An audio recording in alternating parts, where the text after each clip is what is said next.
Hello friends, इस video में हम लोग IIT एडवांस्ड 2024 पेपर 1 का एक क्वेश्चन डिस्कस करने वाले हैं। ये 3 मार्क्स का है और -1 नेगेटिव मार्क है। देखिए, क्वेश्चन देखने में तो हमें थोड़ा लगेगा कि क्या पूछा गया, बहुत ही इजी सा क्वेश्चन है। यहाँ पे गिवन है f(x) इज़ दिस वन। एक हमारे पास बाई क्वाड्रेटिक गिवन है। This is a polynomial with real coefficient. ये वाली चीज़ आपको मार्क करनी है, रियल कोफिशिएंट्स। यहाँ पे जो कोफिशिएंट्स गिवन है ये रियल हैं। सच दैट f(1) की वैल्यू तो 9 गिवन है। एक तो पहले आप ये वैल्यू यहाँ पे रख दीजिए, तो ये वैल्यू हमने यहाँ पे पुट कर दिया। f(1) की वैल्यू -9 गिवन है, तो ये कितना हो जाएगा 1 + a + b + c। तो यहाँ से वैल्यू आ गई a + b + c = -10। ये हमने तो अभी ABC में हमारे पास एक रिलेशन तो आ गया है। सपोज दैट दिस इज (√3) लिखा हुआ है ना, is a root of the equation this. यहाँ पे भी जो कोफिशिएंट्स हैं ये भी तो रियल ही हो गए ना। देखिए, a और b तो रियल थे, तो कोफिशिएंट्स रियल हो गए। तो अगर हमारे पास कोई भी पॉलिनोमियल है उसके कोफिशिएंट्स रियल हैं, तो जो इमेजिनरी रूट्स होते हैं वो कॉन्जुगेट पेयर्स में आते हैं। ये ध्यान रखना है ना, इमेजिनरी रूट्स किस में आते हैं, कॉन्जुगेट पेयर्स में आते हैं। तो ये वाला जो इक्वेशन है इसको हम लोगों ने फिर से यहाँ पे लिख लिया। तो क्या लिखेंगे हम लोग, यहाँ से x कॉमन कर लेते हैं, तो आएगा 4x² + 3ax + 2b = 0। ये वाली जो इक्वेशन थी, इस इक्वेशन को हम लोग ने यहाँ पे कॉपी कर लिया। तो इसके 3 रूट्स होंगे। देखिए, एक रूट तो 0 होगा, दूसरा रूट ये वाला होगा (√3) और तीसरा रूट होगा -(√3). ऐसा कैसे? बिकॉज इसके कोफिशिएंट्स रियल हैं। अगर कोफिशिएंट्स रियल हैं तो जो इमेजिनरी रूट्स होते हैं वो कॉन्जुगेट पेयर्स में आते हैं। आई होप इतना ठीक है।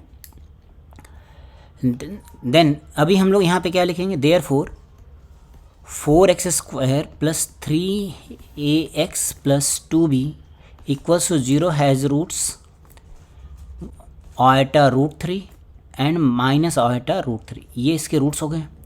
तो यहाँ पे सम ऑफ रूट्स लिखें।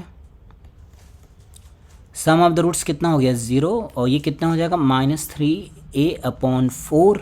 तो बस हमें यहाँ से a की वैल्यू पता लगी 0 है। प्रोडक्ट ऑफ रूट्स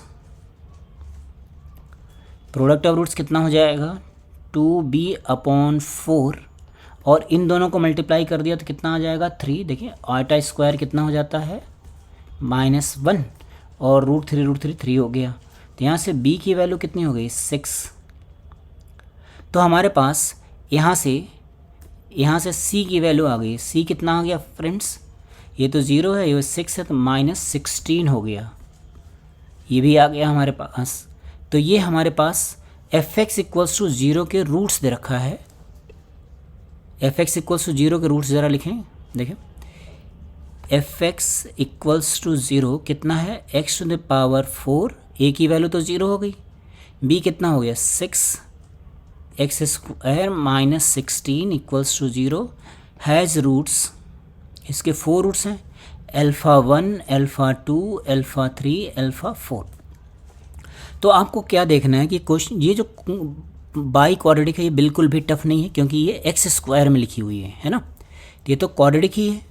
तो इसमें क्या करेंगे, इन दोनों टर्म से परफेक्ट स्क्वायर बना लेंगे। x² + 3 होल स्क्वायर बना लिया, तो यहाँ पे आ गया 16 और 9 ऐड कर दिया, बैलेंस हो गया। तो इधर हो गया 25, ये हो गया 25। इसका मतलब x² + 3 की वैल्यू कितनी आ गई, +-5 आ गई।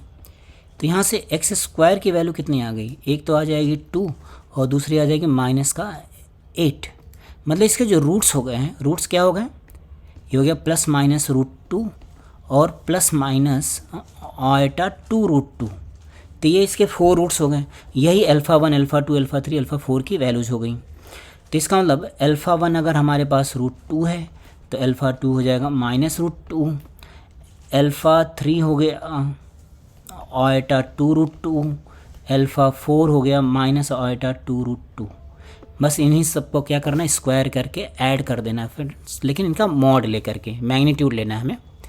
तो mod of α1 square mod of alpha 2 square mod of alpha 3 square mod of alpha 4 square क्या हो जाएगा?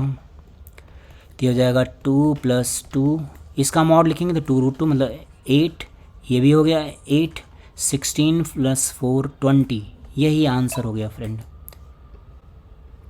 तो ये वाला जो क्वेश्चन है ये सॉल्व करने में भी कम टाइम लगेगा और इजी कैलकुलेशंस हैं। यहाँ पे जो एक्सप्रेशन है, जैसे ये वाली जो इक्वेशन बनी थी ये इजी बन गई है ना। अगर ये कॉम्प्लिकेटेड बना होता तो हमें कुछ और सोचना पड़ता। तीनों ने यहाँ पे इस वाले पार्ट को इजी फ्रेम कर रखा है।